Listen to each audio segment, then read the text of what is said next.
Hey guys, it's been a while. Typically don't like it when YouTubers say that, but I think it really applies in my case. Um, so for those of you guys that stuck through from the beginning, thank you. I'm sorry for the wait.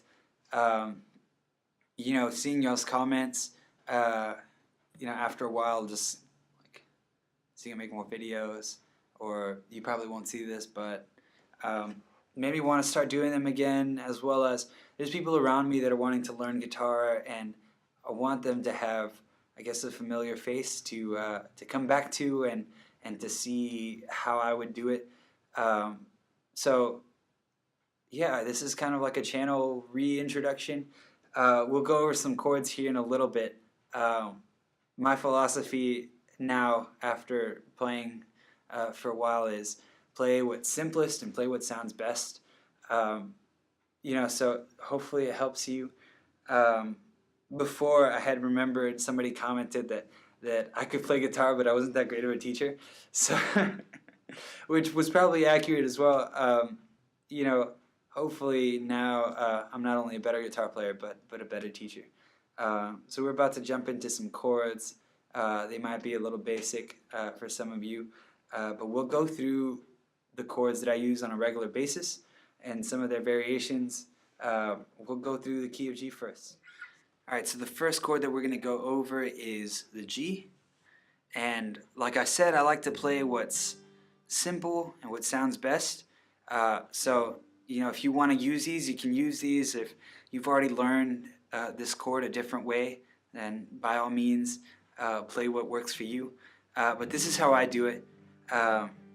So for the G, I have my middle finger on the 3rd fret of the low E string. And then I'm muting that A string with the skin of my middle finger. So just the way that my middle finger lays naturally, I mute that A string, right? So then the D and the G strings are going to be open, and then the B and the E strings we're going to play on the 3rd fret. And those are going to kind of be huddled there together for 3 out of the 4 main chords in the key of G. It sounds like that. So C chord, which will be the next one, we're just going to move that middle finger down to the 3rd fret of the A string, to that C. And just like the D, with the G, we're going to mute the D string, the string beneath it. And then we're going to have the G string ring out. And then we'll have the B and the E strings on the 3rd fret. And that's a C. Okay? So then we have D. And D is we're gonna move our index finger to the 2nd fret of the G string. So it hasn't really done much until now. And this right here we call D suspended. All right. This is the D that you'll typically find on chord diagrams. This is just a D major chord. What I find that I use a lot is a D sus4, which it doesn't really matter too much what you call it. It sounds like this. So there's nothing on that top E string. And for all of these, I just mute the low E string and I let the other 5 strings ring out. Most chord diagrams will also tell you to just play the top 4 strings, but I think that sounds kind of wimpy. When you go from like a big chord like a G to a D with just 4 strings, it just loses a lot of that volume and like low end sound. So what I like to do is just mute the E and strum all 6 strings and really get that A coming out. I mean, in A is in the chord D. It's D, F sharp, A. So if it's, yeah. So that's how I do D. With E minor, we're gonna go back to this position with the ring and pinky fingers, and then we're gonna have the index on the 2nd fret of the A and the middle on the 2nd fret of the D string. Should sound like this. So on this one, we're not muting anything, just all 6 strings, letting them ring out. And that's it for the basic forms that I use in the key of G. Now, there are some other variations that I like to do depending on the song or the style. So here's G with a more old school, folky, homey kind of vibe. So what we have is our ring finger now on the G note, the 3rd fret of the low E, and our pinky on the 3rd fret of the high E, which is also a G note. So this is what it sounds like. And this note, this chord formation is going to allow us to do stuff with our index and our middle finger. So just like D had a D suspended, G also has a G suspended. So to do that, we're going to put our index finger on the 1st fret of this B string. And that's our G suspended. So it might be kind of a stretch. I remember when I first learned this, I felt like I had to like push my index finger back. But once you get it, if this is something that you might want to do, it'll come a little easier. So another thing that I use this shape of G for is so that I can get the chord C over G.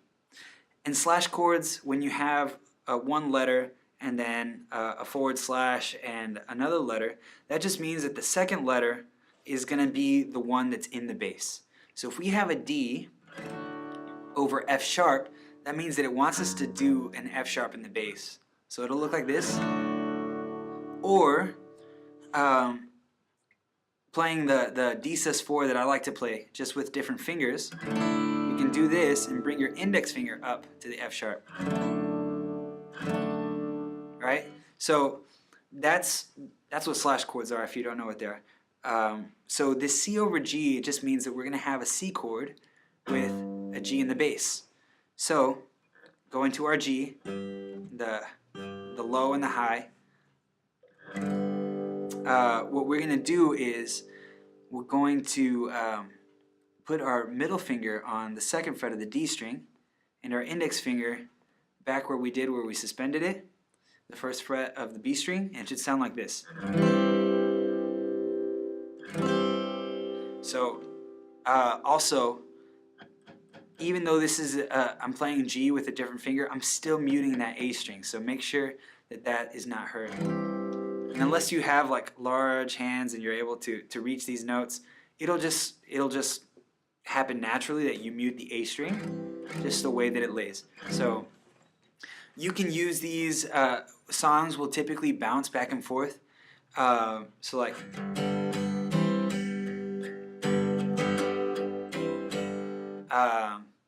there's other songs that,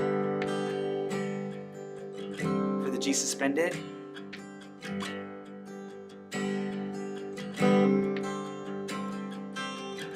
So that's it for those chords. There's one more chord variation that I want to go over, and it's a different way to play D. And if you can really nail down the C over G, this variation of D is going to be cake. So to play this D, what you do is you slide up this formation 2 half steps, or 2 frets. So we're on C over G, you go 1, 2, and then this is what it sounds like. So I'm still muting the A string, letting the other ones ring out. If you want to put your pinky there, it'll sound fine too. So down to the C. And so it works with a normal C, if you know this C.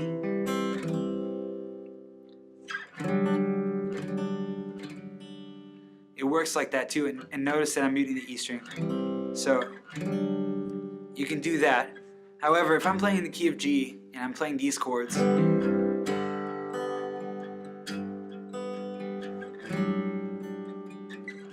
it just makes sense to keep that ring finger on the low E string and just slide.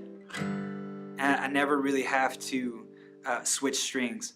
Now, if I'm gonna be playing a G like this, it's easier for me to do this D. If you want to do this one while playing more in this progression or this shape, then it doesn't make as much sense to use this G. So find what works for you, and then experiment with that. And yeah, it honestly, just the variations give you a little more freedom to get a different sound with when you look at like a lead sheet. So hopefully that helps. We're going to be going to another key here in a little bit. We're just going to hammer out all the main ones that I use on a regular basis. And yeah, next one is going to be C. See you in the next video.